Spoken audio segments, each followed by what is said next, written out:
Mais je vais poser peut-être une question indifféremment à nos deux invités aujourd'hui, qui a été posée toujours par notre cher ami Idriss Koné, qui a une production en termes de questions qui est assez intéressante, et qui nous écrit: comment pouvons-nous réconcilier d'une part le fait que le saint prophète Mohammed avait plus de 4 épouses alors que le Saint-Coran a limité la polygamie à 4, et d'autre part l'affirmation de son épouse Hazrat Aïcha que sa vie était la personnification du Saint-Coran.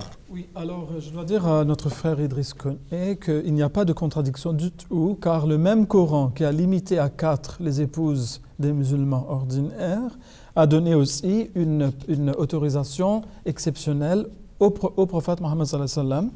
Et c'est dans le verset 51 de la sourate Al-Ahzab, donc c'est le chapitre 33. Donc quand le même Coran est en train de donner un énoncé donc pour le prophète Mohammed sallallahu alayhi wa sallam d'une part et un autre pour les musulmans de l'autre, eh bien on ne peut pas dire alors qu'on ne peut pas les réconcilier. Le Coran est en train de donner les principes à suivre, c'est le même Coran. Donc il n'y a rien à réconcilier en fait. Mais ce qu'il veut peut-être savoir, c'est comment le prophète sallallahu alayhi wa sallam, lui, a eu cette autorisation exceptionnelle. Eh bien, on sait qu'il y a différentes raisons à cela.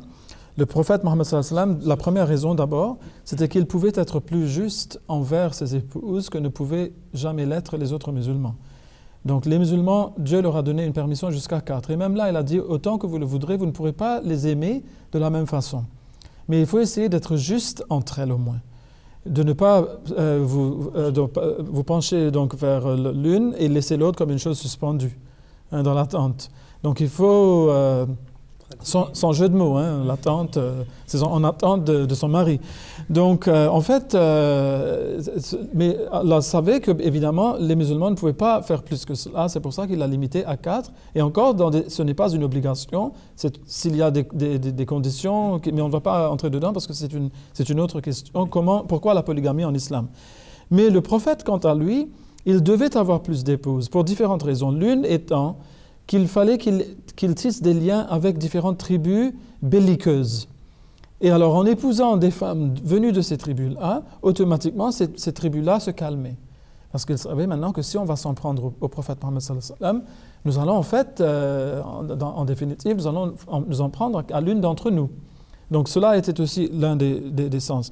On sait par exemple que dans l'histoire qui est venue après l'islam, les empereurs qui avaient sous eux certains rois, donc avait l'habitude, lorsqu'un autre roi plus petit que lui, donc moins puissant que lui, allait donc lui faire obéissance, eh bien, il lui offrirait l'une de ses filles en mariage aussi, ça se faisait.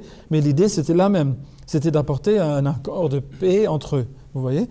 L'autre raison, c'était de montrer qu'il fallait aussi épouser des veuves. Le prophète Mohammed sallallahu alayhi wa sallam a montré comment qu'il a lui-même épousé des veuves et donc que les musulmans n'y rechignent pas. Hein? Et aussi, il fallait qu'il ait des femmes pour enseigner les femmes. Donc avoir plusieurs épouses, c'était un avantage car elles étaient alors plusieurs pour éduquer les musulmanes, les nouvelles musulmanes qui entraient donc au sein de l'islam. Et donc, pour ces différentes raisons-là, il y en a d'autres, bien sûr, mais là, voilà certaines raisons pour lesquelles le prophète sallallahu alayhi wa sallam a dû épouser plusieurs femmes, en fait. Ça ramène